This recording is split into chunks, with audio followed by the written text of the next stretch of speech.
Ako po si Miss Winnie at ito ang ating kwento. Magandang araw po, Miss Winnie. Matagal na po akong nakasubaybay sa inyong programa. Nais ko po sanang ibahagi ang aking karanasan. Ako nga po pala si Luna Menjola, 25 anyos. Ngunit ang aking ibabahagi ay karanasan ko noong ako ay bata pa hanggang sa magdalaga. Ang aking ibabahagi ay tungkol sa pagiging apo ko ng isang manghuhula. Nagsimula ang lahat ng ako'y 10 taong gulang pa lamang. Nakaugalian ko na ang paglabas-pasok sa silid ng aking abuela o mas madalas na tinatawag na lola. Ngunit iba ang araw na yun. May mga bulong akong naririnig na kuhanin ng maliit na kahon sa drawer ni Lola Mila. Dala ng aking kuryosidad ay sinunod ko ang mga bulong na aking naririnig. Kinuha ko ang maliit na kahon. Ipinatong ko yon sa lamisita ni Lola Mila. Nang aking buksan ay para akong nabato-balani. Kusang gumalaw ang aking mga kamay at inilabas ang mga barahang doon ay nakatago. Ngunit samot-saring imahe ang pumasok sa aking isipan nang bigla na lang akong magulat. Anong ginagawa mo? Hindi ba't sinabihan na kitang huwag kang gagalaw ng mga gamit ko? Nabitawan ko ang mga baraha. Kasabay ng pagbagsak sa sahig ng ilang baraha ay mas naging malinaw sa akin ang mga imaheng nakikita. Nakita ko ang sunod-sunod na libing. Maraming mga bulaklak at mga nakalinyang kabaong. Napaiyak ako ng malakas nang makita ko ang larawan ng aking ina na yakap-yakap ng aking ama.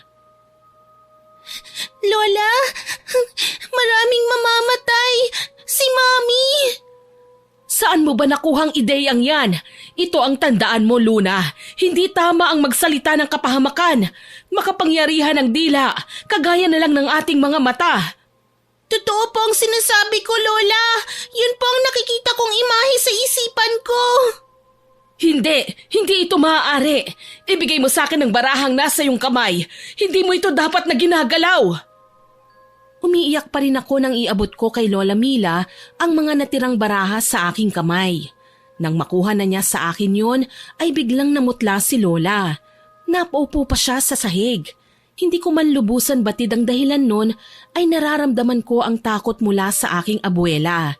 Nanginginig pa ang boses niya nang sambitin ng mga tawag sa barahang aking iniabot. Death card, tower, a three of swords. Paanong... Luna, makinig kang mabuti kay Lola ha? Wag na wag mo nang hahawakan ang baraha ko. Naiintindihan mo ba? Pero sabi po sa akin ng mga boses ay kuhanin ko sila. Bata ka pa at alam kong hindi mo pa lubusang naiintindihan. Sa ngayon ay makinig ka na muna kay Lola ha? Totoo po ba na magkakaroon po ng parada ng mga kabaong? Yun ba ang nakita mo? Tumango-tango ako habang pinapahira ng mga luha sa aking pisngi gamit ang maliliit kong kamay. Hinaplos-haplos naman ni Lola ang tuktok ng aking ulo at saka ko nginitian. Tumayo si Lola at hinawakan ang aking kamay. Isinama niya ako palabas ng kanyang silid.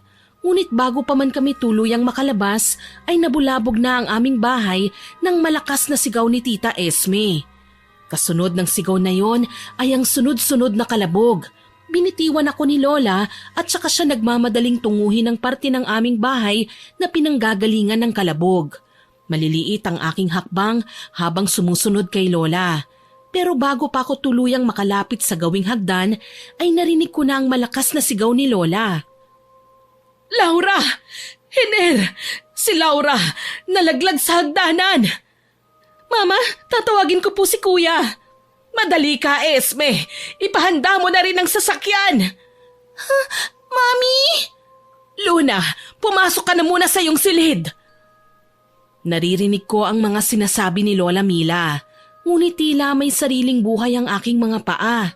Naglakad ako papalapit sa nakahandusay na katawan ng aking ina. Nanlalaki ang aking mga matang muling nabasa ng luha sapagkat naalala ko ang mga imaheng aking nakita. Nanginginig ang mga tuhod ko ng sandaling yon. Nais kong lapitan pa ng mas malapit si Mami. Ngunit hindi na ako umabot dahil napaupo na ako sa takot nang may makita akong nakatayo sa tabi niya. Yun din ang nakita ko sa baraha ni Lola. Nakasuot siya ng itim na damit at may hawak na karit. Bagaman hindi ko nakikita ang mukha niya ay natatakot na ako sa kanyang presensya. Sumama ka na muna sa akin. Kami na ang bahala rito. Ang magandang gawin mo makipaglaro ka na muna sa mga pinsan mo, ha? Pero ayoko po. Pwede ba wag nang matigas ang ulo mo? Sige na, apo. Sumama ka na lang sa tita mo. Kami na ang bahala sa mami mo. Dadalhin namin siya sa ospital. Wala akong nagawa kundi ang magpatangay sa aking tita Esme. Nang malapit na kami sa pinto, ay nakasalubong pa namin ang humahangos kong ama. Mababakas ang sobrang pag-aalala niya kay mami. Kaya naman napahinto ako sa paglalakad. Dahan-dahan kong nilingon ang nakatalikod kong daddy. Ngunit mas nagulat ako nang makita na parang may itim na nakatali sa kanyang mga paa. Hindi ko alam kung ano ang ibig sabihin nun. Nakita kong binuhat niya si mami at muling nilagpasan kami. Pagdating sa tapat ng kotse ay kaagad na ipinasok doon ang aking ina na walang malay. Pagkababa pa lang kay mami ay nagtungo na si daddy sa driver's seat at pinaharurot ang kotse. Nang makaalis na sila, lumapit sa amin si Lola. Esme, mas mabuti pa na tawagin mo na lang ang mga bata sa labas. Papasukin mo sila at tayo'y magdarasal para sa kaligtasan ni Laura at sa sanggol na nasa kanyang sinapupunan. Sige po, Mama. Luna, sumama ka na sa pagpasok ng lola mo. Halika na, apo. Ipagdasal natin ang mami mo at ang magiging kapatid mo. Lola, makakauwi pa po ba sila, Mami? Ipagdarasal natin. Manalig na lang tayo. Humawak ako sa kamay ni Lola Mila. Magkasama kaming pumasok at nagtungo sa harap ng altar. Sinindihan ni Lola ang mga kandilang nasa harapan noon. Nang masindihan na ang lahat, ay inabutan niya ako ng rosaryo. Ilang sandali pa ay dumating na rin sina Tita Esme kasama ang aking mga pinsan. Magkakasama kami na nagdarasal. Nasa kalagitnaan na kami ng rosaryo nang bigla namang dumating ang bunsong kapatid ni Daddy na si Tito Celso. Mababakas ang pagkabalisa sa kanyang muka. Kaya maging si Lola huminto sa pagdarasal at nagmamadaling lumapit sa aking tiyuhin. Celso, ano at ganyan ang itsura mo? Si Kuya Hiner po. Anong nangyari? Ayusin mo nga ang pagsasalita mo. Paano ka namin maiintindihan kung para kang kabayong hingal na hingal? Naaksidente sila kuya sa labasan. Narinig ko kanina bago ko umalis na wala na raw pulso yung babae. Pero hindi ako sigurado kay kuya. Ano? Diyos ko po, Panginoon, tulungan mo po kami. Iligtas niyo po ang aking anak at manugang, maging ang apo ko na hindi pa naisisilang. Esme, bantayan mo muna ang mga bata. Mamaya na kayo umuwi ng mga anak mo para may kasama rito sa bahay si Luna. Celso, tara na. Saang ospital sila dinala? Madali ka na. Opo mama, hindi ko naman po hinugot yung susi sa kotse. Sige na, umalis na kayo, Celso. Ako nang bahala sa mga bata. Sige po Ate Esme. Nang makaalis na sina Lola Mila at Tito Celso, ay ipinatapos sa amin ni Tita Esme ang pagrorosaryo. Nang matapos na kami ay pinaghanda niya kami ng merienda. Magkaganon pa man ay hindi pa rin nawawala sa aking isipan ang lahat ng imaheng nakita ko nang mahawakan ko ang mga barahan ni Lola Mila. Lumipas pa ang mga oras. Sumapit na ang gabi, ngunit kahit anino nila Lola ay hindi ko pa rin nakikita. Nasa loob na ako ng aking kwarto, nakatanaw sa bintana namin at yun ang inabutan ni Tita Esme. Luna, uminom ka na muna ng gatas para makatulog ka na, ha? Wala pa rin po ba sina Lola, Tita? Bakit wala pa po sila? Gabi na po Huwag kang mag-alala, bukas paggising mo nandyan na sila, kaya inumin mo ng gatas mo at matulog ka na. Opo. Ininom ko ang gatas na ibinigay sa akin ni Tita Esme at inubos ko yon ng isang tunggaan lang. Hindi pa man nagtatagal ay nakaramdam na ako ng antok. Kaya naman nahiga na ako at ibinalot ang aking katawan ng kumot. Ipinikit ko ang aking mga mata. Ilang sandali pa ay nakatulog na ako. Kinabukasan, nagising ako sa malakas na iyak ng aking lola. Naririnig ko ring tinatawag niya ang pangalan ng aking ina. Dala ng sobrang pagkasabik ay nagmamadali akong lumabas ng aking kwarto at bumaba sa unang palapag. Ngunit hindi pa man ako tuluyang nakakababa ay narinig ko na ang usapan nila Lola at Tita Esme. Bakit ganito ang nangyayari sa pamilya natin? Paano natin ipapaliwanag ito ngayon kay Luna? Asang-asa ang bata na buhay na makakauwi ang kanyang ina at kapatid. Tapos na aksidente pa ang kuya niyo. At tinapat na ako ng doktor na hindi na siya kailanman makakalakad pa. Matalinong bata si Luna, Mama. Sa ngayon sigurado hindi pa niya masyadong maiintindihan ng mga bagay-bagay. Ngunit pasasaan ba't mauunawaan niya rin yun? Tigilan niyo na kasi ang panghuhula. Wala namang naibibigay na mabuti yan sa pamilya natin. Baka yan pa nga ang dahilan ng kamalasang nangyayaring to. Alam niyong hindi ko basta-basta pwedeng gawin yon. Maliban na lang kung may isa sa inyo ang handang magsakripisyo. Ayan na naman tayo, Mama eh. Sunugin niyo na lang ang mga tarot cards niyo. Mas simple po yun, hindi ba? Madaling sabihin kaysa gawin. Hindi ganon kadaling matakasan ng sumpang ito sa ating pamilya. Ewan ko sa'yo, Ma. Kaya ayoko magkapamilya ng sarili. Ayoko mapasahan ng kamalasan at sumpa na yan. Tumahimik na kayo. Baka mamaya ay marinig pa kayo ng mga apo ko. Esme, ikaw na muna ang bahalang makipag-usap sa mga tauhan ng punerarya. At ikaw naman, Celso, mamili ka ng mga kakailanganin para mamaya sa mga makikiramay. Umalis at nagkanya-kanya ang tito at tita ko. Pero si Lola Mila ay nanatiling nakatayo sa kanyang pwesto. Kaya naman nagpa siya kong lumapit sa kanya para tanungin ang aking mga narinig na usapan nila. Mangiyak-ngiyak pa ako ng mga sandaling yon. Lola, totoo po bang wala na si Mami at ang kapatid ko? Si Daddy po, ano po ang nangyari sa kanya? Apo, hay, narinig mo ba ang usapan namin? Opo. Malungkot nang initian ako ni Lola Mila. Lumuhod siya sa aking harapan at saka ako niyakap ng sobrang higpit. Ang pagkakatanda ko ay umiyak lang ako ng umiyak. Masakit para sa akin na mawala ng ina sa murang edad pa lamang. Ngunit mas higit na nangibabaw ang takot sa akin ng mga panahong yun. Lalo na sa tuwing naaalala ko ang mga imaheng aking nakita noon. Ang natatandaan ko pa ay hindi ako iniwan ni Lola simula nang iburol si Mami. Hindi pa rin nakakauwi ang daddy ng mga sandaling yun. 3 araw simula nang iburol si Mami ay sunod-sunod na tawag ang natanggap ng pamilya namin. Lalo na si Lola Mila. Isang malaking sunog ang naganap sa family house nila sa probinsya kung saan ay nagdiriwang ang kanyang mga kapatid sa kaarawan ng kanilang panganay. Narinig ko pa ang mga dasal no ni Lola sa kanyang silid. Bakit po ba nangyayari ito sa aking pamilya? Alam ko po na hindi ko kayo dapat na kwestiyonin. Ngunit sana po ay matapos na ang salot na ito. Hindi ko na po kinakaya ang bigat sa dibdib. Kamamatay lang ng aking manugang at apong hindi pa naisisilang. Tapos ngayon naman po ay ang mga kapatid ko at kanya-kanyang mga pamilya. Pinarurusahan niyo po ba kami sa aming mga kasalanan? Malungkot na pinanonood ko lang na tumatangis si Lola. Natatakot akong lapitan siya dahil alam kong wala akong maitutulong sa bigat na nararamdaman niya. Lumipas pa ang mga araw. Libing yon ni Mami. Ihahatid na namin sa huling hantungan ng katawan niya. Nang mga sandaling yon, wala akong hinto sa pag-iyak. Hinahanap ko rin ang aking ama ngunit hindi pa rin nakakauwi si Daddy dala ng nangyaring aksidente. Lumipas pa ang mga oras, naibaba na si Mami at tinatabunan na ang kanyang kabaong. Nag-alisan na ang ibang bisita, tanging ako at si Lola na lang ang naiwan. Lumuhod si Lola at niyaya na akong umuwi. Ngunit ayoko pa talaga ayoko pang malayo kay Mami. Apo, umuwi na tayo, babalik na lang tayo sa ibang araw. Ayoko po, hindi ko po iiwan si Mami. Pero Apo, hindi na natapos pa ni Lola ang kanyang sasabihin dahil bigla na lang humangin ng malakas. Kasunod noon ay ang napakalakas na ulan na sinabayan pa ng kulog at kidlat.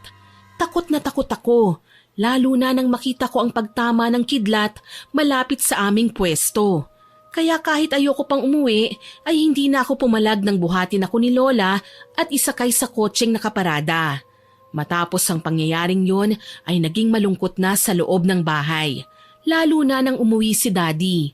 Wala nang isa niyang paa at nakasakay na lang siya maghapon sa wheelchair. Madalas na nagkukulong lang sa silid nila ni Mommy. Isang hapon, Naisipan kong dalhan ng merienda si Daddy. Daddy, gumawa po kami ni Lola ng puto. Pinalagyan ko po ng maraming keso sa ibabaw. Alam ko po kasi na paborito niyo ito ni Mami eh. Iwan mo na lang dyan at lumabas ka na pagkatapos. Pero Daddy, miss na miss ko na po kayo. Pwede po bang dito na muna ako? Huwag matigas ang ulo mo, Luna. Mas gusto ko mapag-isa. Pero Daddy… Pakiusap, pabayaan nyo na muna ako. Ang mabuti pa maglaro ka na lang. Naiiyak na ako ng mga sandaling yon sapagkat hindi naman ganun noon si Daddy. Malambing at maalaga siya. Pero mas nasaktan ako nang tinalikuran niya ako. Yun naman ang eksenang naabutan ni Lola Mila. Nilapitan niya ako at saka kinausap ng maayos na pumunta na muna ako sa ibaba. Tumango lang ako at naglakad palabas ng kwarto nila Daddy. Ngunit tumayo lang ako sa gilid, kaya narinig ko ang lahat ng mga usapan nila ni Lola. Hener, ano ba ang ginagawa mo sa sarili mo? Pati ang anak mo ay hindi mo man lang pinakikitunguhan ng maayos. Ma, please, pabayaan nyo na lang kasi ko. Anak, hindi lang ikaw ang nawalan. Oo, masakit ang pagkawala ni Laura at ng isang anak ninyo. Pero walang kasalanan doon si Luna. Hindi mo siya kailangang itrato ng ganyan. Akala mo ba'y hindi ko napapansin ang panlalamig mo sa sarili mong anak? Kakaibang bata si Luna, Ma. Matalino siya. Alam kong kaya niyang intindihin ang sitwasyon. Sus Mariosep, kabata pa ng apo ko, Hener. Anong hangin bang pumasok sa utak mo at naisip mong kaya niya na? Anak, makinig ka sa akin. Sa mga sandaling ito, higit niyang kailangan ng kalinga ng isang ama. Nawalan na nga siya ng ina.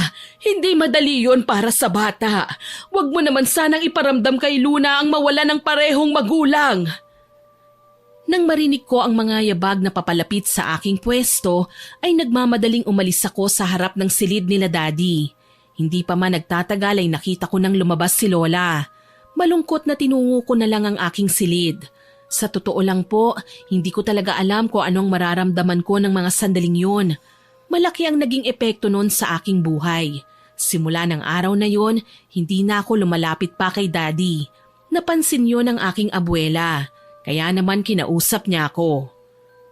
Luna, napapansin ko na napapalayo ang loob mo sa iyong ama. May problema ba, apo? Ayoko pong guluhin si Daddy. Baka po magalit lang siya sa akin kapag nilapitan ko siya eh. Bakit naman siya magagalit, apo? Ikaw talagang bata ka.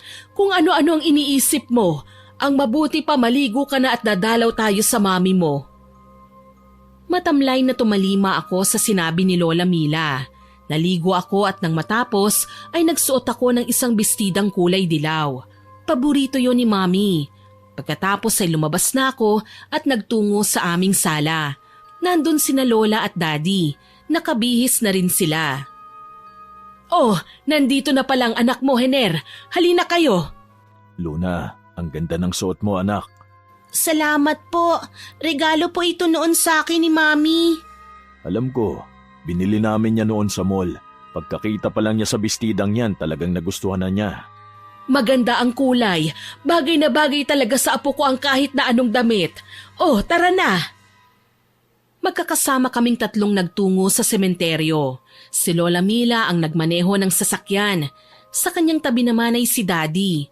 Mag-isa lang ako sa likurang upuan. Kaya malaya akong nakatanaw sa labas. Pinagmamasdan ko ang bawat posting aming nilalagpasan at binibilang ko yon. Hindi ko man alam kung bakit, pero napapakalma nito ang aking isipan. Hindi nagtagal ay narating na namin ang aming pupuntahan. Sa pagbaba namin ay doon ko lang napansin ang isang bungkos ng bulaklak na hawak ni Daddy. Hindi ko alam kung saan nanggaling yon. Nang makita kong nakasakay na sa wheelchair si Daddy, ay nagtatakbo ko papalapit sa puntod ni Mommy. Ngunit bago pa man ako makalapit, ay napansin ko na ang isang babaeng nakabelo na nakatayo hindi kalayuan sa puntod ni Mommy. Nakatanaw ito sa amin ni Lola. Nakikita kong bumubuka ang kanyang mga bibig, ngunit wala naman akong naririnig. Hindi ko inalis ang tingin sa babaeng nakabelo. Nahiwalay lang ang aking mata sa kanya nang tapikin ako ni Lola.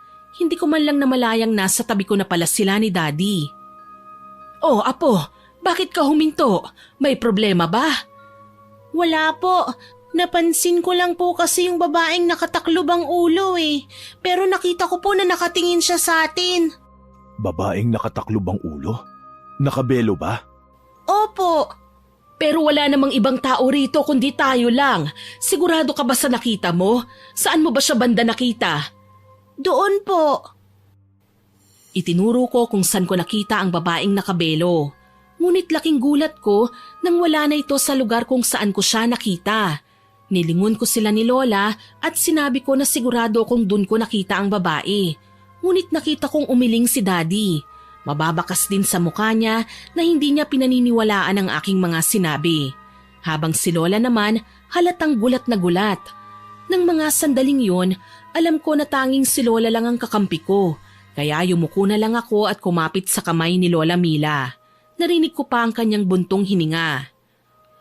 Mamayhan na natin pag-usapan ng bagay na yan, ha? Halina kayo para hindi na tayo abutin ng dilim.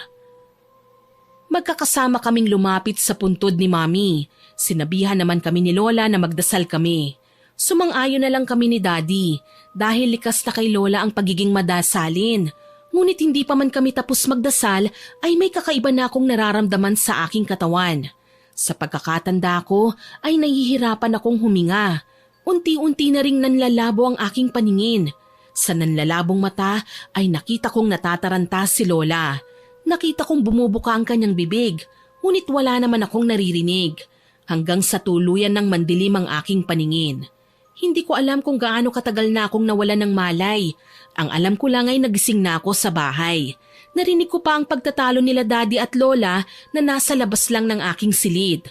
Kaya naman pasimple akong sumilip sa maliit na awang ng aking pinto. Doktor ang kailangan ng anak ko at hindi ang pesteng paniniwala ninyo. Hindi ordinaryong bata si Luna. Alam ko yon dahil kagaya niya ay naranasan ko rin ang mga nararanasan niya ngayon. Hindi rin siya magagamot ng mga doktor na sinasabi mo sapagkat wala namang sakit ang aking apo. Naman, kahit minsan lang magtiwala naman kayo sa akin. Kung ano-ano nang nakikita ng anak ko. Maging sa pagtulog niya naririnig kong nagsasalita siya na parang may kinakausap. Isa pa hindi niyo kagaya si Luna.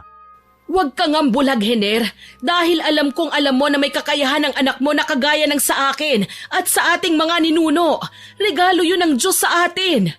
Huwag niyo pong idamay ang Diyos dito, Ma. Sapagkat ang lahat na nangyayari sa atin, isang sumpang hindi natin matakas-takasan. Kaya nga pinarurusahan tayo ng langit dahil hindi naman sa kanya nanggaling ang kakayahang sinasabi ninyo. Hindi sumpa ang regalong ito sa pamilya natin. Ibinigay ito ng langit para tayo ay magsilbing tulong sa mga taong nangangailangan. Ayokong matulad sa inyo ang anak ko. Gusto ko siyang mamuhay ng normal. Bata pa lang kami ni na Esme at Celso. Namuhay na kami ng marangya pero magulo. Nakalimutan mo na rin po yata na halos mabaliw kayo noon. Ayokong danasin niya yun.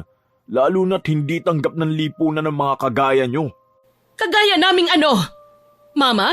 Kuya? Ano bang pinagtatalunan nyo? Hanggang labas ay naririnig ko ang sigawan nyo. Nakakahiya sa mga kapitbahay. Hindi na magbabago ang pasya ko, Ma.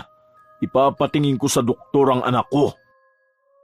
Matapos sabihin yun ay nakita kong iniwan ni Daddy sina Lola at Tita Esme.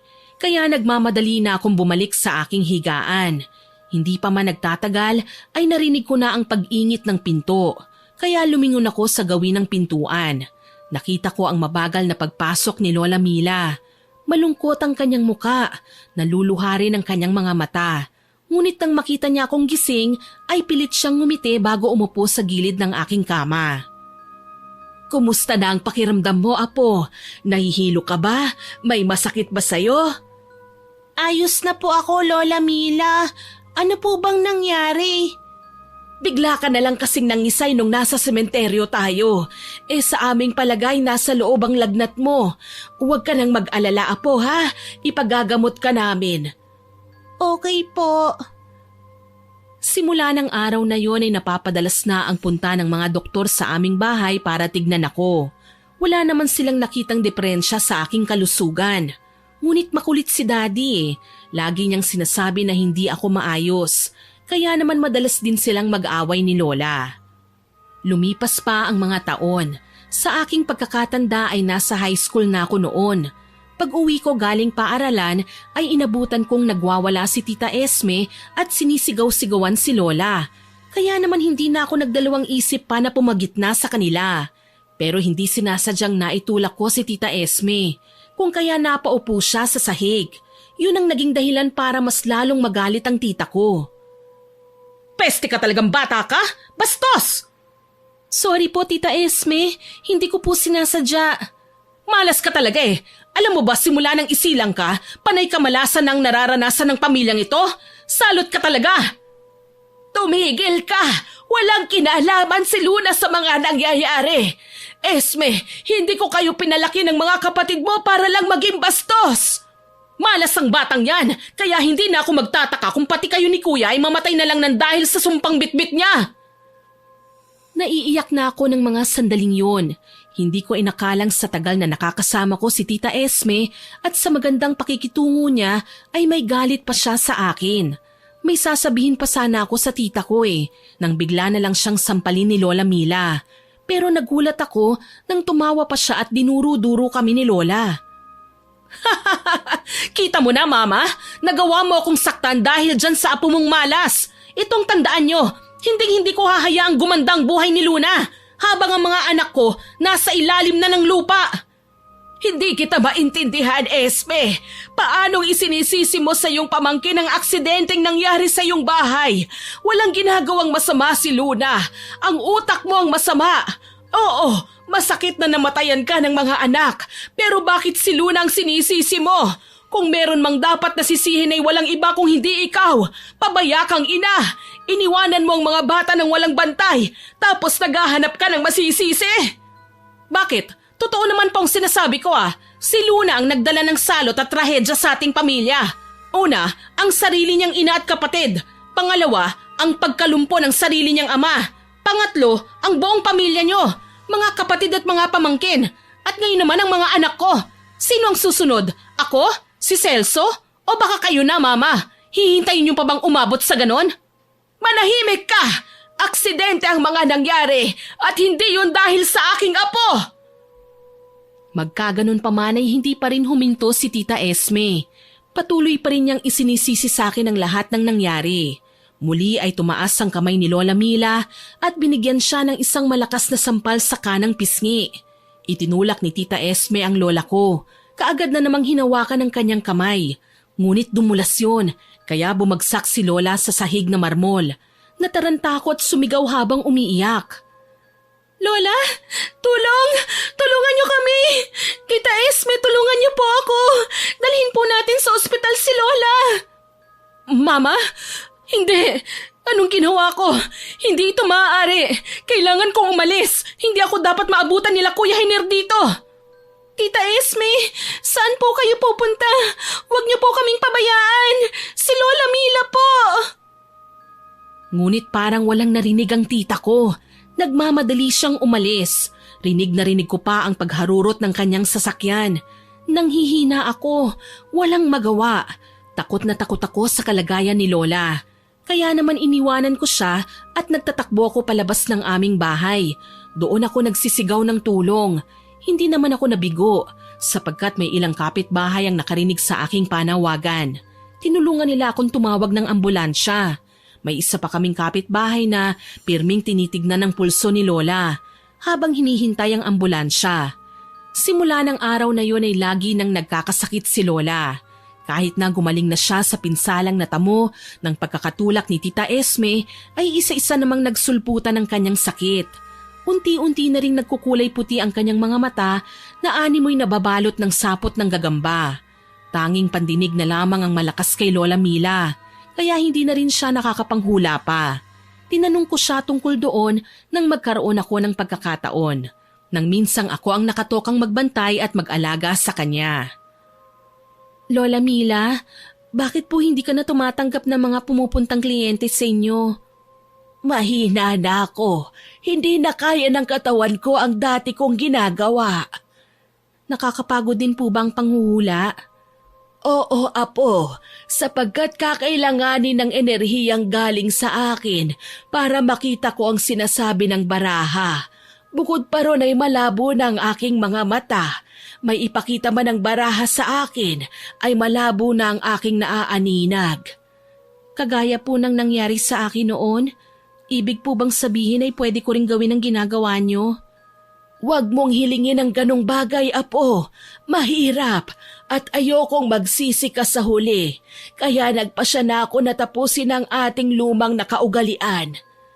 Anong lumang nakaugalian po, Lola? Ang panghuhula ay nasa linya ng ating mga ninuno. Hindi ko ito natakasan, kaya pinanindigan ko na lang. Wala akong pagpipilian noon eh. Pero ikaw meron, Apo. Nakikiusap ako, Luna. Huwag mong tatahakin ang daang tinahak ko. Naiintindihan mo ba? Hindi po masyado eh, pero susubukan ko po. Nakakarinig ka pa rin ba ng mga kakaiba? Wala na po, Lola. Wala na rin po akong nakikitang mga kakaiba. Ninitian ako ni Lola Mila. Hinawakan niya ang aking kamay at saka hinagkanyon. Nakaugalian na ni Lola ang ganong gawi. Nang matapos ang aming pag-uusap ay nagpahinga na si Lola Mila. Ako naman ay nagtungo na sa aking silid para mag-aral. Pagpasok ay kaagad akong umupo sa harap ng study table ko. Binuklat ko ang history book na hiniram ko pa sa library ng aming paaralan. Sa pagkakaalala ko, tungkol sa mga naging dating presidente ng Pilipinas ang paksang aking inaaral. Nakatuon ang buong atensyon ko sa libro nang may bigla na lang bumulong sa akin na nalalapit na ang bagong pagsilang. Nagulat ako at napalingon sa aking likuran, pero wala naman akong nakitang kahit anino nang bumulong sa akin. Natatakot man ako ay inisip ko na lang na baka guni-guni ko lamang yun. Hay naku, Luna, huwag mong takutin ang sarili mo. Pagod ka lang kaya kung ano-anong naririnig mo. Ay, nababaliw na yata ako. Ang mabuti pa magpahinga na nga muna ako. Tumayo ako at tinungo ang banyo. Plano kong maglinis muna ako ng katawan bago mahiga at umidlip. Ngunit bago pa man ako makapasok sa banyo ay nakarinig na ako ng katok. Anak, busy ka ba ngayon? Pwede ba tayo mag-usap? Daddy, sandali lang po. Lumakad ako papalapit sa pinto nang biglang may sumitsit sa akin mula sa banyo. Hindi ko na sana papansinin yun eh. Ngunit bigla na lang nagbago ang aking paligid. Napunta ako sa isang lugar na hindi pamilyar sa akin. Para akong nasa gubat. Naghahalo ang kuryosidad at takot sa aking dibdib at isipan. Lumingon ako sa kaliwa at kanan. Ngunit tanging puno at mga damo lang ang aking natatanaw. Nang walang ano-ano ay naulinigan ko ang mga boses. Tinahak ko ang pinanggagalingan noon. Hindi kalayuan sa akin ay may isang grupo ng mga babae na nakasuot ng puting bestida at may belo sa ulo.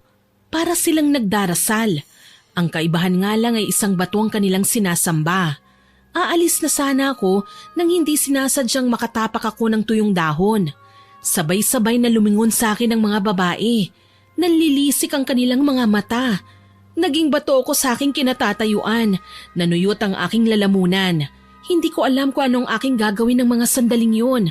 Nang bigla na lang may humatak sa akin palayo sa lugar na yon na dinadasalan ng mga babaeng nakaputi.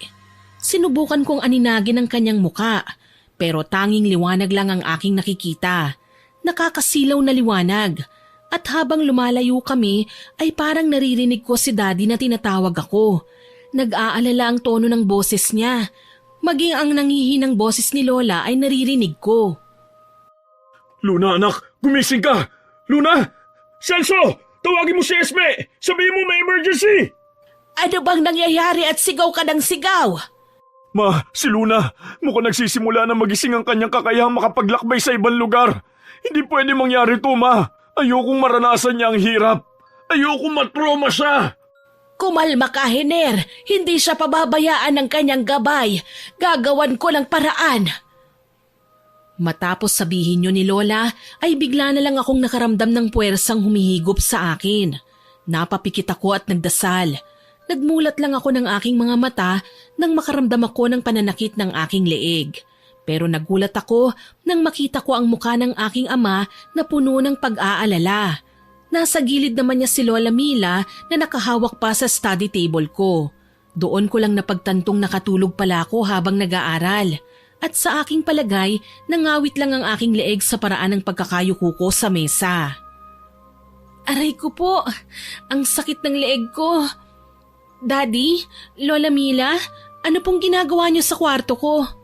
Narinig kasi kitang umuungol, kaya pumasok na lang ako. Kanina pa kita sinusubukang yugyugin, pero kahit anong gawin ko, hindi ka nagigising. Apo, mukhang binangungot ka. Masyado lang nag-alala si daddy mo kanina dahil hindi ka magising. Ang totoo niyan ay natatakot kami na baka hindi ka pa bumalik sa ulirat mo. Po? Naku, totoo po ang sinabi niyo. Binangungot nga po yata ako. Ano bang napanaginipan mo? Nasa gitna raw po ako ng kagubatan. Hindi po ako pamilyar sa paligid eh. Tapos naglakad po ako kasi may narinig po akong mga boses. Nung pinuntahan ko po, may nakita po akong mga babaeng nakaputi at nakasuot ng belo. Para po silang nagdarasal sa bato. Tapos aalis na po sana ako. Kaso po ay nakatapak po ako ng tuyong dahon. Ayun, bigla naman po silang lumingon sa akin ng sabay-sabay.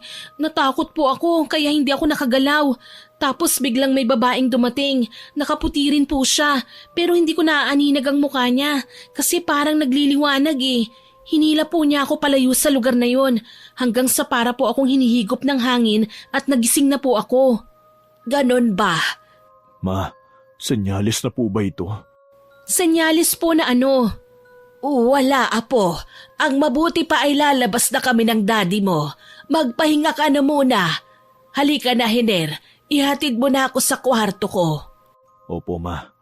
Magpahinga ka na, anak. Napabuga na lamang ako ng hangin ng talikuran nila ako. Hindi man nila ipakita sa akin ang mga lihim na senyasa nila ay napansin ko naman yun. Sa aking palagay ay tungkol sa sinasabi ni daddy na senyalis ang kanilang lihim na napag-usapan. Kaya palihim akong sumunod para makinig. Alam kong masama yun eh, pero likas sa akin ang pagiging mapagduda. Patingkayad pa akong naglakad habang papalapit sa kwarto ni Lola Mila. Idinikit ko pa ang kaliwang mukha ko sa kahoy na pinto para lang marinig sila. Sobrang hina kasi ng mga boses nila eh. Mas lalo pa akong naging interesado sa pakikinig nang marinig ko ang aking pangalan na binanggit ni Daddy. Ma, bakit ganun ang nangyayari kay Luna? Hindi ako sigurado, anak. Pero kung pagbabasehan ng panaginip niya, palagay ko may nahanap na ang mga baraha ko na bagong mag-aalaga sa kanila. Nararamdaman siguro ng mga espiritu na mahina na ako. Hindi pwede, ma. Ayoko magdusa ang anak ko. Paano na lang kung hindi niya kayanin at bigla na lang siyang mabaliw? Natatakot ako, ma. Pumanatag ka. Hindi ko hahayaang mahirapan ang kaisa-isang apo na naiwan sa akin. Kaya kahit anuman ang mangyari, isama niyo sa pagpapalibing sa akin ang mga baraha. Siguraduhin niyong hawak ko ang mga iyon. Para sa ganon ay wala nang ibang makakakuha pa. Ma, huwag ka naman po magsalita ng ganyan. Hindi ka pa mawawala. Huwag ka munang maghabilin. Mahina na ako, anak. Ramdam ko na bilang na ang mga oras at araw ko sa mundong ibabaw. Sinasabi ko sa iyo ito para kung sakaling hindi na ako magising ay alam niyo na ang dapat na gawin. Ma, huwag mo po muna kaming iwan. Hindi ko kaya nang wala kayo. Kailangan pa po kayo ng apo niyo, si Luna. Lahat tayo ay hahantong sa kamatayan, anak. Ayaw man natin o gusto, mangyayari pa rin. Pero huwag kang mag-alala. Babasbasan ko si Luna at lalagyan ng proteksyon. Akala ko po ba nalagyan niyo na siya noon? Kasabay ng panghihina ko ay unti-unting pagkawala ng bisa noon. At bago ako mawala sa mundo, sisiguraduhin kong tatatag ang proteksyong yon. Hindi ko maintindihan ang pinag-uusapan nila, pero isa lang ang malinaw sa akin. Yun ay ang paghahabilin ni Lola na parang namamaalam na. Tumayo ako ng tuwid at plano ko na sanang bumalik sa kwarto ko nang masalubong ko si Tita Esme. Kitang-kita ko kung paano niya ako irapan. Kahit ganun ang ginawa niya ay binati ko pa rin siya. Magandang araw po, Tita Esme. Huwag kang ang plastic, hindi mo kailangan magpanggap na mabait sa harapan ko. Naku, kung hindi lang dahil kay kuya wala ako rito at dadalhan ka ng herbal na gamot. Oh, kunin mo na. Ubusin mo na para hindi nag-aalala si mama at kuya Hiner sa mahinang katulad mo.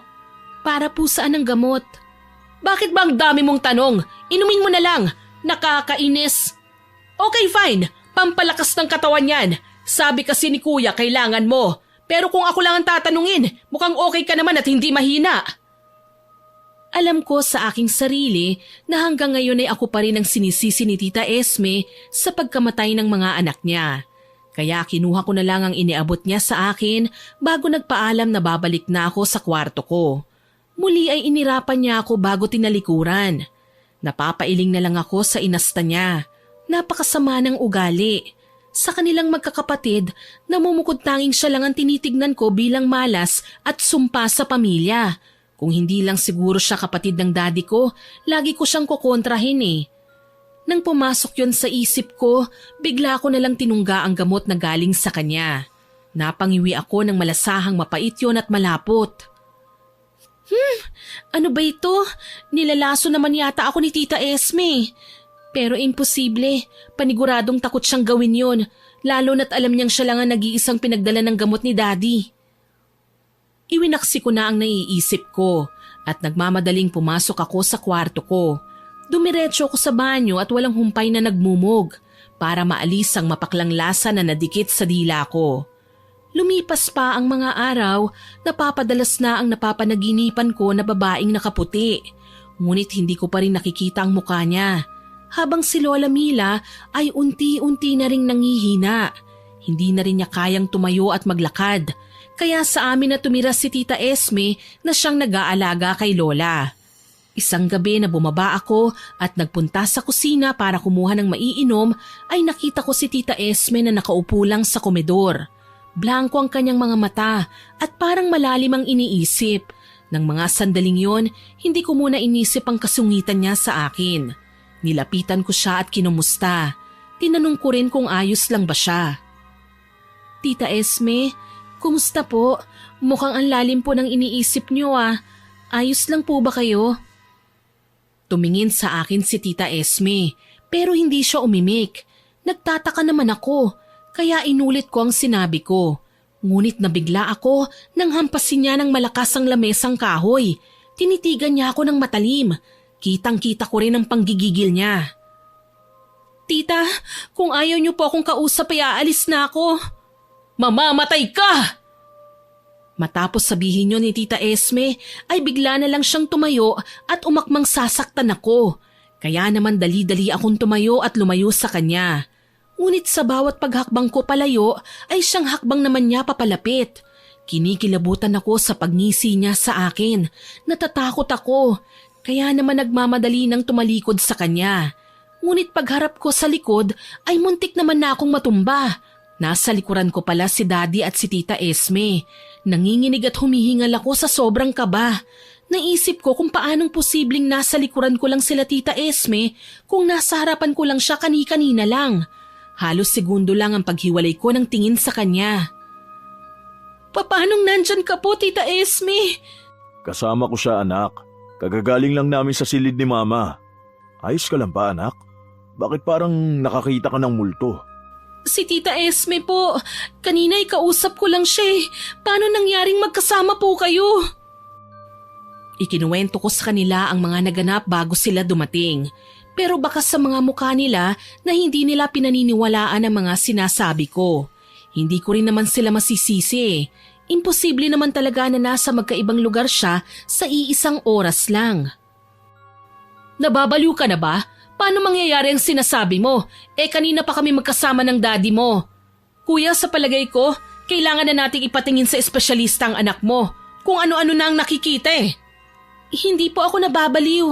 Totoo po ang sinasabi ko. Daddy, naniniwala naman po kayo sa akin, hindi ba? Oo naman, anak. Naniniwala ako sa'yo. Kuya naman, kailangan na nating mapatignan si Luna. Ano na lang ang mangyayari kung mapapabayaan ang nangyayari sa kanya? Tinignan lang ng masama ni Daddy si Tita Esme, kaya hindi na niya pinilit pa ang gusto niya. Pinagulong ni Daddy ang kanyang wheelchair palapit sa akin. Nilapitan niya ako at hinawakan ang nanginginig kong kamay. Malamyos ang kanyang pagkakatitig sa akin. Punong-puno ng pagmamahal ng isang ama. Pagmamahal na hinahanap ko noong mga panahong nawala si Mommy. Hindi ko napigilan ang damdamin ko. Napaluhod ako at umiyak ng umiyak sa kandungan ni Daddy. Panay naman ang himas niya sa aking ulo. Tahan na, anak ko. Nandito si Daddy. Hinding-hindi kita pababayaan. Kasalanan ko ang lahat na nangyayari sa'yo. Kung hindi lang ako nagpadala sa emosyon ko, sana naalagaan at nagabayan kita. Patawarin mo ako, anak. Wala po kayong kasalanan, Daddy. Naiintindihan ko naman po ang sitwasyon eh. Kahit ako man po nasaktan din ako nang mawala si Mami at ang kapatid ko. Kaya wag niyo pong sisihin ang sarili niyo. Kuya, kung talagang mahal mo ang anak mo, mas makakabuti kung ipatingin na natin siya sa psychologist. Wala namang mawawala eh. Paano pala kung may traumang bata sa pagkawala ng mami niya at kapatid? Mas okay na ngayon palang malaman na natin para kung sakali maagapan pa ang paglala. Alam ko, pero kailangan ko rin kausapin muna ang anak ko tungkol sa bagay na yan. Isa pa hindi baliw ang anak ko, Esme. Ayusin mo ang pananalita mo sa kanya. Hindi ko na narinig na sumagot pa si Tita Esme. Matapos ang gabing yon, mas napapadalas na nagkakaroon ako ng mga kakaibang nakikita ko sa paligid. Pero kahit minsan, hindi ko man lang nakita si Mami. Isang hapon, nasa paaralan ako noon, nang bigla na lang masalubong ko si Lola. Nagtaka ako, alam kong hindi na niya kayang tumayo pa eh. Bedridden na si Lola at ang mas nakakapagtaka pa, mukha siyang mas malakas pa sa kalabaw. Dinadaan-daanan lang siya ng mga tao. May malaking ngiti sa kanyang labi na parang nasisiyahan sa nakikitang paligid. Napakamot na lang ako sa ulo at lumapit sa kanya. Tinapik ko siya at tinanong, Lola Mila, ano pong ginagawa niyo rito? Sino pong kasama niyo? Malakas na po kayo ulit? Hindi umimik si Lola Mila, bagkus ay dahan-dahan siyang tumingin sa akin. Pero natakot ako nang makita ko ang malaking ngiti sa labi niya. Kakaiba rin ang nararamdaman ko sa kanya. Parang hindi siya ang lola ko. Ngunit mas nagulat ako nang bigla na lang niya akong sunggaban. Napatumba kami sa sementadong lupa. Nauna pa ang pag-upo ko. Pero hindi ko ininda ang sakit ng balakang ko dahil sa pagkakabagsak. Nanlalaki ang mga mata ko na tinignan si Lola Mila.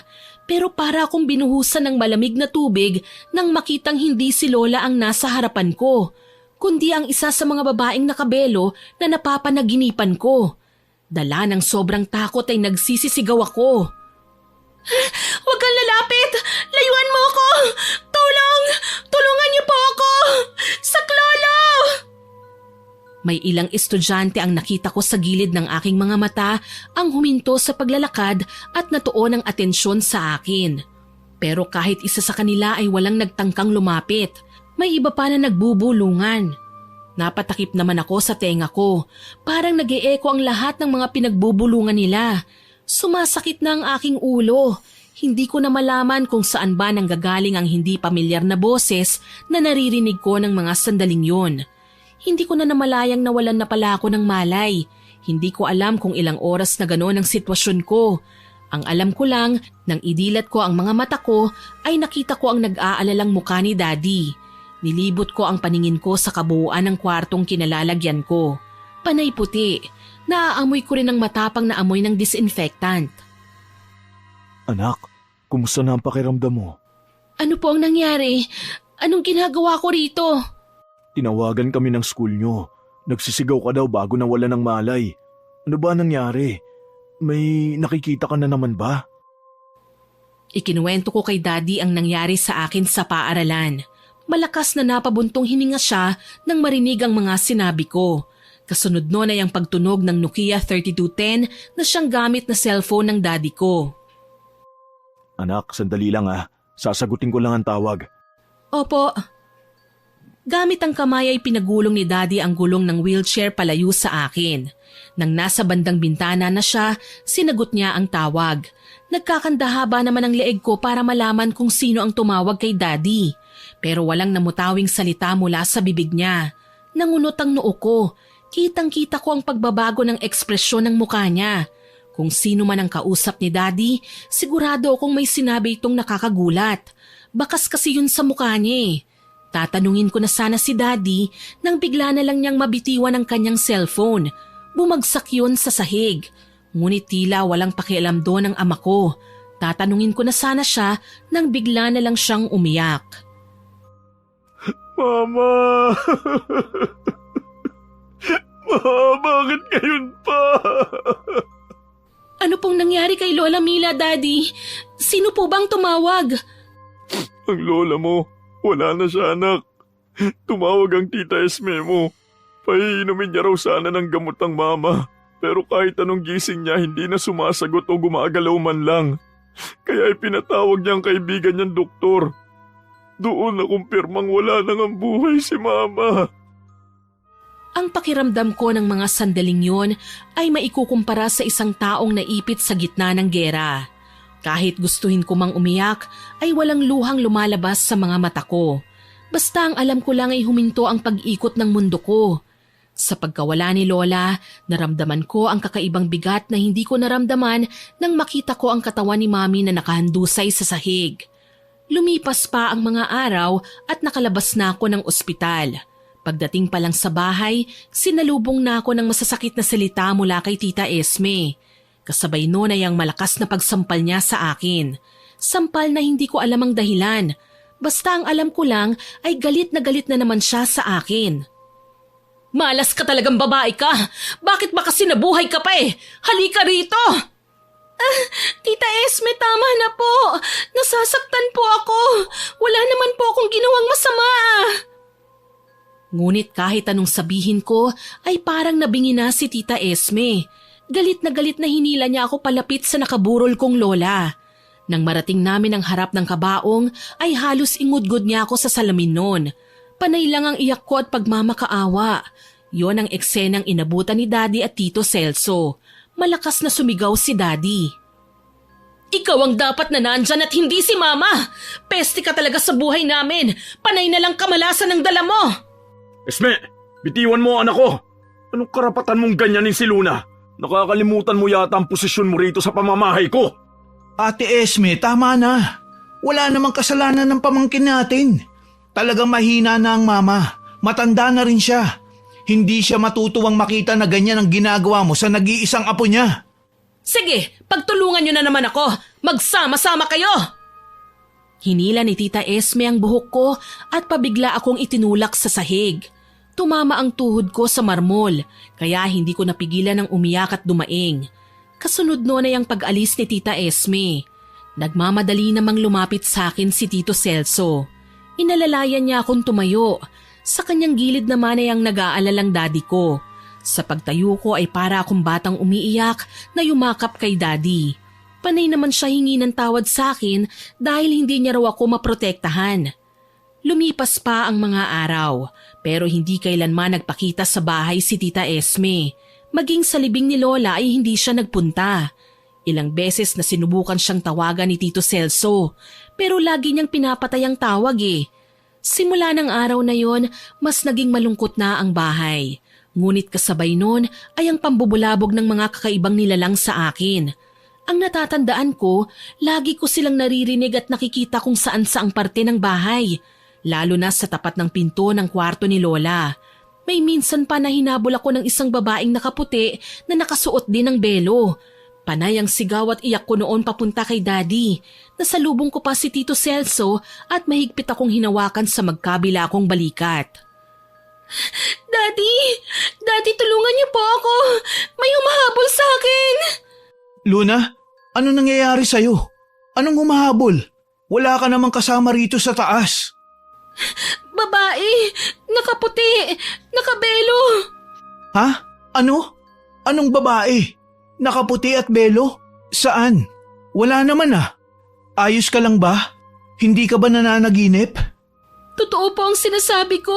Maniwala po kayo. Hinahabol po ako kanina ng babaeng nakaputi na may suot na belo. Tito Celso, natatakot po ako. Paano kung isama nila ako sa gubat? Ay nako, pinagloloko mo ba ako? Wala naman ako nakikitang humahabol sa'yo eh. Ang mabuti pa, sumama ka sa akin sa baba. Nagdala ako ng merienda natin nila kuya. Nabanggit niya sa akin na mahilig ka sa buko pie. Kaya nang madaanan ko sa Nueva Vizcaya ang bilihan, naalala kita. Tara na! Bago ko sumama kay Tito Celso, ay muli pa akong lumingon sa likuran ko. At tama nga siya, walang humahabol sa akin.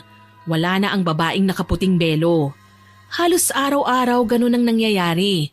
Kaya hindi ko rin masisi si Daddy nang dalhin niya ako sa isang espesyalista.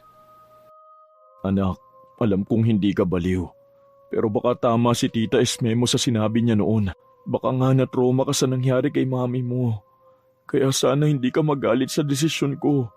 Gusto ko lang na mas mapabuti ang kalagayan at kalusugan ng unika iha ko.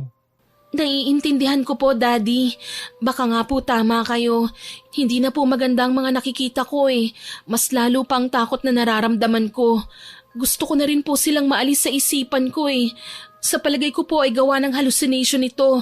At tama po kayo, mas makakabuti po ito para sa akin. Simula ng araw na yun ay linggo-linggong nagpupunta na kami sa psychologist. Hindi ko na rin madalas na nakikita ang mga imahe sa aking isipan. Maging ang mga boses na gumugulo noon sa akin ay hindi ko na rin naririnig. Pero panandalian lang pala yun.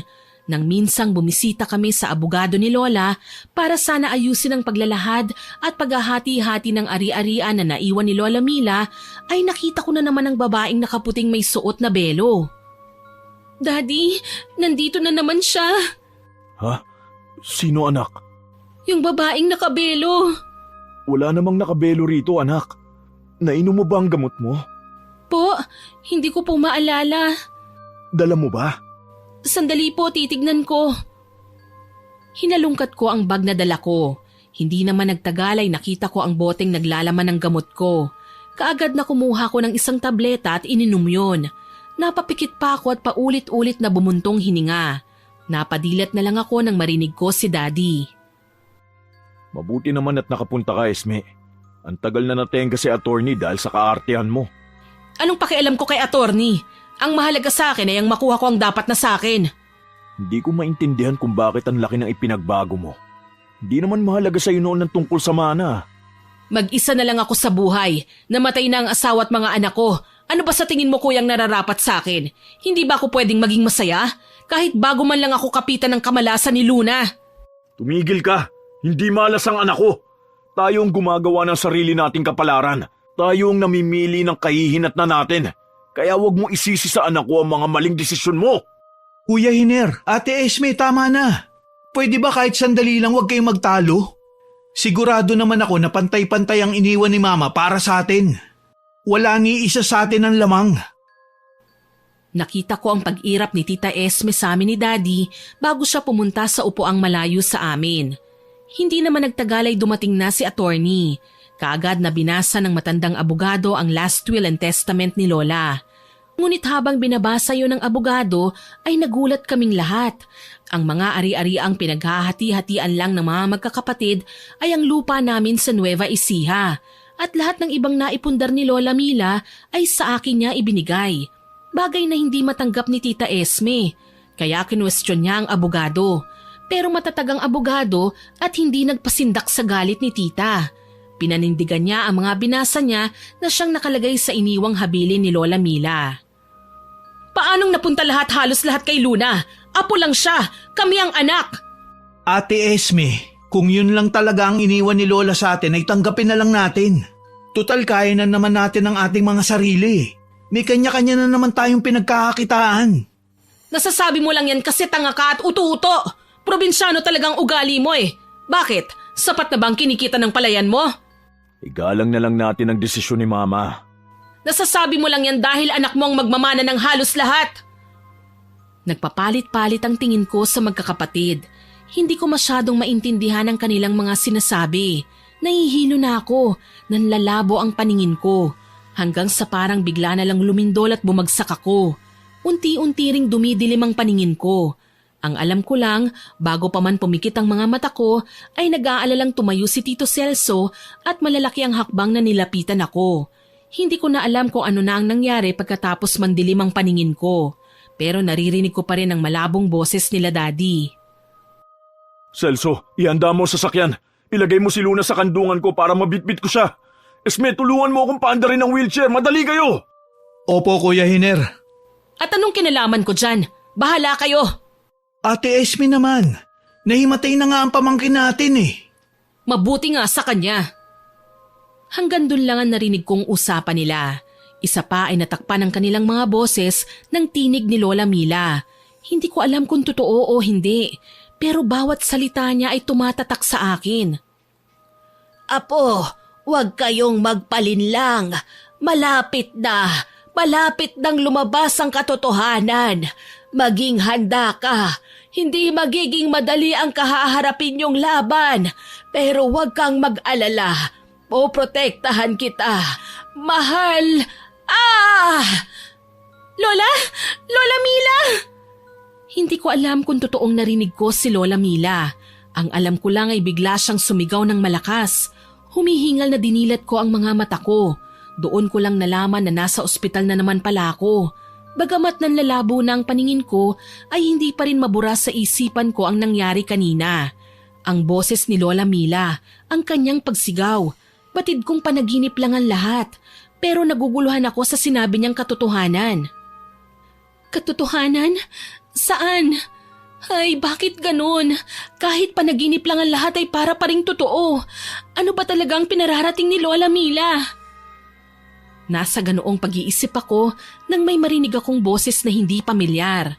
Sinasabi niya sa akin ang tarot cards ni Lola Mila. Paulit-ulit yon na nag-e-echo sa tenga ko. Hindi ko alam kung bakit. Sa paglipas ng mga araw ay hindi na yon mawala sa isipan ko. At habang tumatagal, mas dumadami ang katanungan sa isipan ko. Kinausap ko si Daddy at ikinuwento sa kanya ang lahat.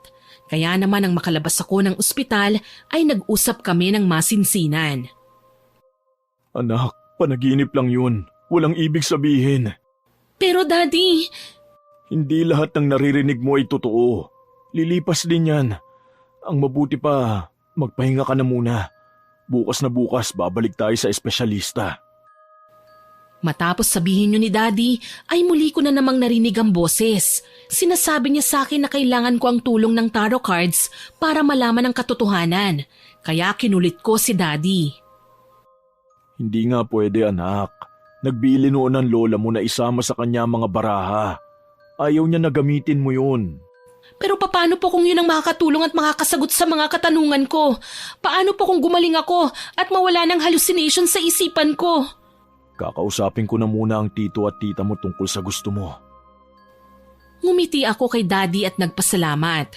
Ilang araw din ang nagdaan at napapansin ko na mas madalas na nagpupunta sa amin si Tito Celso. Sa tuwing pupunta siya ay lagi akong binibigyan ng mga pasalubong. Minsan ay prutas pa nga. Isang araw, habang nakatulala ako sa kawalan, ay bigla na lang sumulpot si Daddy. Luna, anak. Ay, Daddy, ginulat niyo naman po ako. May kailangan po ba kayo? Oo, pumayag na sila tita mo na muling ipahukay ang libingan ni Mama. Pati po si Tita Esme? Sa maniwala ka o hindi, siya pa ang unang pumayag sa kanila ni Tito Celso mo. Hindi ko maintindihan, pero pakiramdam ko ay may mali. Lalo na sa pagpayag kagad ni Tita Esme. Bata pa lang ako ay lagi nang mainit ang dugo niya sa akin eh. Kaya sobrang nagtataka ako. Mas matatanggap ko pa kung kinontra niya ang Daddy. Pero ang agad na pagpayag niya ang mas lalong nagpagising sa aking pagdududa. Sigurado po ba kayo? Pumayag kagad si Tita Esme? Hindi po ba kayo nagbibiro? Mukha ba ako nagbibiro, anak? Ang mabuti pa, magbihis ka na. Baka magbago pa ang isip ng tita mo. Alam mo naman yun. Totoo ang sinabi ni Daddy. Madaling magbago ang isip ni Tita Esme. Kaya naman nagmamadali na akong nagbihis. Wala pang 10 minuto, nakabalik na rin yata ako sa tabi ni Daddy. Sakto namang dumating si Tito Celso. Kaya sabay-sabay na kaming nagpunta sa sementeryo. Habang nasa daan kami, ay nakikinig lang ako sa usapan nila ni Daddy. Celso, simula nang mawala ang mama, mas lalong napalayo ang loob sa atin ni Esme. At hanggang ngayon, hindi ako makapaniwalang kinu-question pa rin niya ang mana na paghahati-hatian natin. Marami lang sigurong iniisip si Ate Esme. Lalo na't mag-isa na lang siya ngayon. Hindi naman siya nag-iisa. Nandito pa tayo. Hindi naman dating ganyan si Esme. Wala na pong bago ron. Mga bata pa lang tayo, hindi pwedeng hindi niya nakukuha ang gusto niya. Mga bata lang tayo noon. Nang lumaki naman tayo, hindi na siya ganun. Kaya nagtataka talaga ako.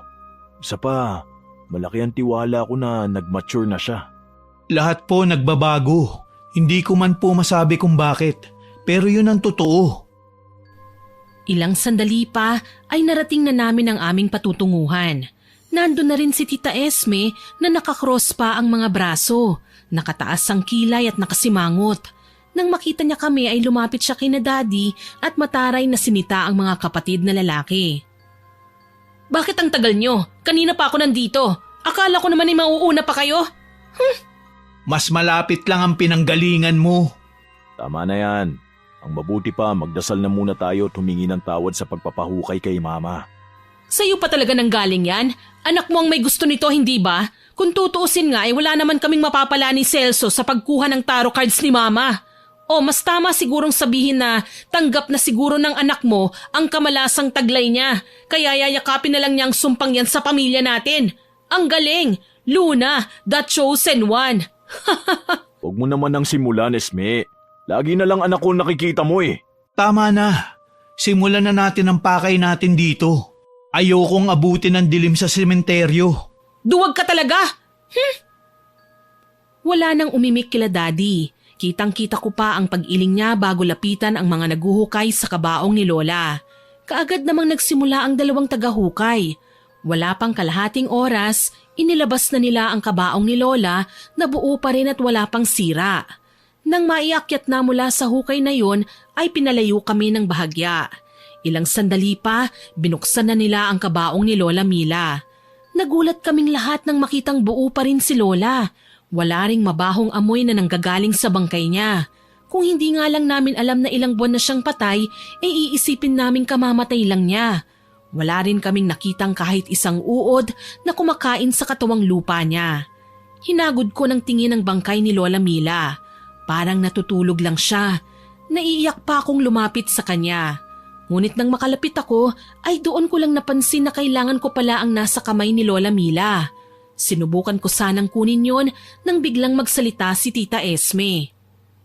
Kunin mo na para matapos na tayo rito. Akala mo naman talaga mababago ang kapalaran niya. Sige na anak.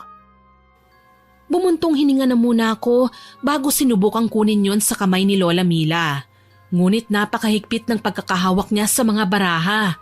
Para bang ayaw niyang makuha yun ng iba? Ilang beses kong sinubukan. Ngunit sa tuwing gagawin ko yon, ilang pirasong baraha lang ang nahihila ko. Napansin ko rin na mas humihigpit ang kapit doon ng kamay ng Lola. Kaya naman sinubukan ko siyang kausapin. Lola, handa na po ako sa kung ano man ang kalalabasan ng desisyon kong ito. Magtiwala po kayo sa akin. Nako ha, baka magulat ka kapag biglang sumagot sa'yo si Mama. Esme naman. Sige na anak, ituloy mo lang. Tumango lamang ako at muling sinubukang kuhanin ang natitira pang baraha sa kamay ni Lola Mila. Nang makuha ko na ngayon, labis ang aking saya. Nang bigla na lang dumilim ang langit. Nagsimulang kumulog at kumidlat. Nagliparan din ang mga ibon sa kalangitan. Lumakas din ang ihip ng hangin. Napatayo ako at pinagmasdan ang nangyayari sa kalangitan.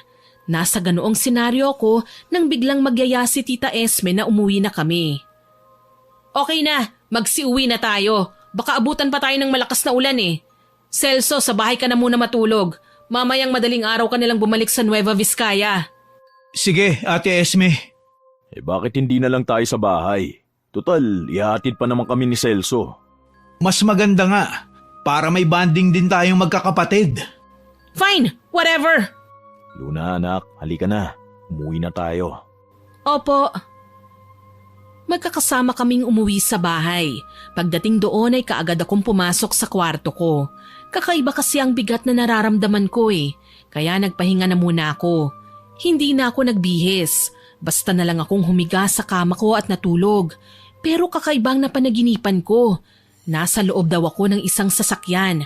Madilim ang kalsada at malakas ang ulan. Nang bigla na lang may nagring na cellphone. Lilingunin ko na sana kung sino yon nang bigla na lang nagkaroon ng pagguho ng lupa mula sa kabilang gilid ng sasakyan. Kasabay noon ay ang naglalakihang bato na gumugulong mula sa bundok na nasa gilid ng kalsada. Napasigaw na lang ako ng malakas nang tumama ang bato sa sasakyang kinalalagyan ko. Napapikit pa ako at hinintay na maramdaman ang sakit. Pero ilang minuto na ang lumipas, wala pa rin akong nararamdaman. Kaya naman idinilat ko ang mga mata ko, pero nagtaka ako na nasa loob pa rin ako ng kwarto ko. Panaginip ba yun? Ay, ano kayang... Hindi ko pa natapos ang mga sasabihin ko nang bigla na lang humangin ng malakas kahit nasarado naman ang mga bintana ko. Kasunod noon ay ang pagpatay-sindi ng mga ilaw. Bigla ring bumukas ang maliit na drawer ng study table ko. Nilapitan ko yun at nakita kong nando ng tarot cards na kinuha namin kay Lola. Nangunot ang noo ko. Hindi ko maalalang inilagay ko yun sa drawer eh. Hinawakan ko yun para kunin. Ngunit sa oras na dumampi ang mga kamay ko sa baraha, may mga imahe akong nakikita. Kagaya ng nasa panaginip ko. Landslide, malalaking bato, madilim na kalsada. Nagulat ako sa nakita ko, kaya naman binawi ko ang kamay ko. Kasabay noon ay ang pagbabalik ng normal na temperatura sa kwarto ko. Nawala na rin ang hangin, hindi na rin nagpapatay-sindi ang ilaw. Nilibot ko ang paningin ko sa buong kwarto ko. Wala naman akong nakitang kakaiba, kaya napabuntong hininga na lamang ako. Pero doon ko napansin ang isang barahang nakahiwalay. Kinuha ko yun at tinignan. Isa yung imahe ni kamatayan. Ito ba ang tinatawag nilang death card? Hindi kaya... Napaisip ako. Parang nanonood ako ng isang pelikula sa aking utak. Paulit-ulit na rumirehistro ang mga eksena sa panaginip ko. Hanggang sa narinig ko ang pagtatalo nila Tita Esme at Tito Celso sa kabilang kwarto ko. Akala ko ba magaling mangkulam yung Melba na yan? Bakit hanggang ngayon ay wala pang nangyayari kay Luna? Bata pa lang siya, pinalalagyan na natin siya ng sumpa. Pero bakit panandali ang pagkabaliw lang ang naging epekto? Hindi ko rin alam. Sinusunod ko naman mga sinabi niyo sa akin eh. Nilalagyan ko mga ibinibigay kong pagkain sa kanya ng gamot na galing sa mangkukulam. Kaya hindi ko rin alam. Hindi bale. Mamaya babiyahin na ako. Pupuntahan ko siya para tanungin. Dapat lang, hindi na ako natutuwa sa mangkukulam na yan ha. Si Luna ang pinapakulam natin, pero tayo naman ang minamalas. Sinabihan naman tayo na maaaring bumalik sa atin ang kulam. Lalo na kung ang kinukulam at ginagayuma ay mas malakas. Ewan ko sa'yo, ayusin mo yan kung gusto mong madagdagan ng mana na para sa atin. Tayo naman kasi ang anak eh, pero sa apo halos iniwan ang lahat. Nakakainis. Ate Esme, huwag ka mag-alala. Kung hindi man tumalab kay Luna, doblehin na lang natin ang kay Kuya. Lalo na't hindi pa rin nawawala ang tiwala niya sa atin. Bobo ka talaga. Paano mawawala ng tiwala sa atin si Kuya Hener? Ginamitan ko siya ng gayuma. Si Mama naman ginamitan ko ng pampahina dahil ayaw tumalab ng pampaamo. Napakahirap talagang mapasunod ang matandang yon. Halos lahat ginawa ko na, pero wala talaga. Napasinghap ako sa mga narinig ko. Hindi ako makapaniwala sa mga narinig ko. Akala ko pa naman ay iba si Tito Celso. Pero magkakuntsaba pala sila ni Tita Esme. Hindi ko alam kung ano na lang ang mararamdaman ni Daddy sa oras na malaman niyang matagal na pala kaming pinapaikot ng mga kapatid niya. Nasa ganoong pag-iisip ako nang bigla na lang akong makarinig ng bulong. Boses yun ni Lola Mila. Hindi kita pababayaan. Poprotektahan kita. Patawad kung hindi ko sinabi sa iyo ang lahat. Lola, kayo po ba talaga yan? Nasaan po kayo? Ibig sabihin ay matagal nyo na pong alam ang ginagawa nila Tita Esme? Hinintay ko kung may maririnig pa ako, pero wala na akong narinig na sagot sa mga katanungan ko. Kaya naman bumalik na lang ako sa kama ko. Magdamag na pinag-isipan ko kung paano ko sasabihin ang mga nalaman ko kay Daddy. Hindi ko na namalayang nakatulog na pala ako ulit. Kinabukasan, nagising ako nang bigla na lang marinig ang malakas na sigaw ni Daddy. Hindi! Celso! Esme! Si Celso! Bakit po kuya? Ano po ang nangyari? Tinawagan ako ng mga pulis na aksidente sa isang landslide pauwi sa Nueva Vizcaya si Celso. Tinamaan ng malaking bato ang kotse niya. Hindi siya nakaligtas. Ano? Paano nangyari yun? Hindi naman bumabagyo. Oo at umuulan. Pero imposible. Kasalanan nito ni Luna. Tayo ang nagdurusa sa kamalasan niya. Kasalanan niya ang lahat ng ito. Lahat na lang ng taong malapit sa kanya ay namamatay o kaya ay nadidisgrasya. Walang kinalaman si Luna sa mga nangyari. Isa pa hindi totoo ang mga sumpa at kamalasan na yan. Kaya nga buhay pa ako. Oo, buhay ka pa. Pero para ka na ring patay habang buhay ka nang nakatali sa wheelchair mo. Aksidente ang nangyari, Esme. Bakit ba ang init ng dugo mo sa anak ko? Huwag mong sabihin na dahil sa mana at atensyon. Oo at hindi. Oo, dahil simula nang dumating siya, nagkandamalas-malas na ang pamilyang ito. At hindi dahil sa mana. Aalis na ako. Bahala na kayong mag-ama. Basta kukunin ko ang dapat na para sa akin. Simula ng araw na yun ay lagi na naming kasama si Tita Esme sa pag-aasikaso sa burol ni Tito Celso. Kaya hindi ko maiwasang mapansin ang biglaang pagbagsak ng katawan ni Tita Esme. Parang bigla ring tumanda ang itsura niya. Ang isa ko pang napuna ay ang madalas na pagsusuot niya ng sweatshirt o jacket kahit pa nga tirik na tirik ang araw. Nang mailibing na si Tito Celso, nawalan na rin kami ng komunikasyon kay Tita Esme. Isang buwan pa ang lumipas bago kami nakatanggap ng tawag mula sa kanya. Mababakas sa boses niya ang panghihina. Luna, pwede niyo ba akong dalawin sa bahay ni Kuya Hiner? Pakiusap, gusto ko siyang makausap kahit bago man lang ako mawala sa mundong ito. Ano po bang sinasabi niyo, Tita Esme? Huwag po kayong magsalita ng ganyan. Sandali po at pupunta kami ni Daddy sa inyo. Nagmamadaling sinabihan ko si Daddy. Bakas ang matinding pag-aalala niya para kay Tita.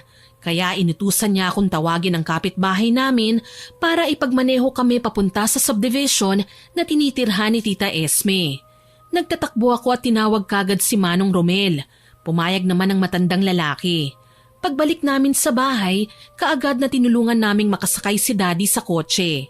Nang makasakay na kaming lahat, pumunta na kami kina Tita Esme. Inabot din ng halos 1 oras bago namin narating ang bahay niya. Pagdating doon ay kaagad na bumaba na kami. Nasa may pinto pa lang kami ay rinig na namin ang malakas na sigaw ni Tita Esme na halatang nahihirapan. Tama na! Ayoko na! Nagsisisi na ako sa ginawa ko! Mabilis ang naging galaw namin. Hindi na kami kumatok. Binuksan na lang namin ang pinto. Bumungad naman sa amin ang mga nagkukumpulang katulong na halatang takot na takot. Nang makita nila kami ay kaagad nilang sinabi na nasa kwarto si Tita Esme at sinusumpong na naman ito. Walang pag-aalinlangang pinuntahan namin ang kwarto niya. Nagulat kami nang sa pagbukas ng pinto, nakita naming nakaupo sa sahig si Tita Esme. Nakasuot lang siya ng pantulog na walang manggas, kaya kitang-kita namin ang mga sugat at bukol sa kanyang buong katawan. Para ring naaagnas ang kanyang balat sa muka. Nanonood rin sa ilong ko ang amoy ng kwarto niya. Napakabaho, parang nabubulok. Magkaganon pa man ay nilapitan ko siya. Pero nang mahawakan ko siya ay bigla na lang umatras si Tita. Wag mo akong hawakan. Nakakadiri ako. Ang dumi-dumi ko. Ano bang nangyari sa'yo? Sandali at magpapatawag ako ng ambulansya. Hindi na ako magagamot ng doktor, kuya. Kasalanan ko ito. Pinaparusahan na ako ng langit sa mga maling gawain ko. Ano bang sinasabi mo? Kailangan magamot ka. Kuya, ito ang balik ng mga ginawa ko sa pamilya mo. Ha? Sa pamilya ko? Oo, ang pagkamatay ng asawa mo, ni Mama, ako ang lahat ng may kagagawan nun. Ano pong ibig niyong sabihin? Ako ang tumulak sa mami mo sa hagdan. Pinagdasal ko rin si Kuya Hiner para maaksidente siya. Pinainom ko ng gayuma si Mama pero hindi umepekto. Kaya pinapalitan ko ang pinapainom ko sa kanya ng isang gayumang pampahina ng katawan. Ang pagkabaliw mo, gawa-gawa ko lang yun. Ako ang nagpagawa para magkaroon ka ng hallucination. Masama akong tao. At ito ang nararapat na kaparusahan sa akin. Ginawa mo ang lahat ng yun? Bakit? Paano mo naatim nasaktan ang sariling pamilya mo? Eh yun nangyari kay Celso. May kinalaman ka rin ba?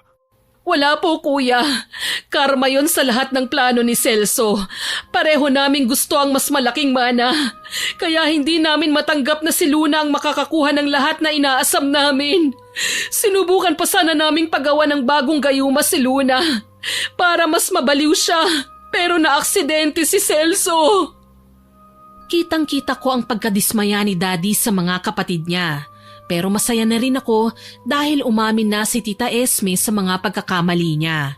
Naisip ko kasi noon na wag nang sabihin pa kay Daddy ang lahat ng narinig ko na usapan nila ni Tito Celso.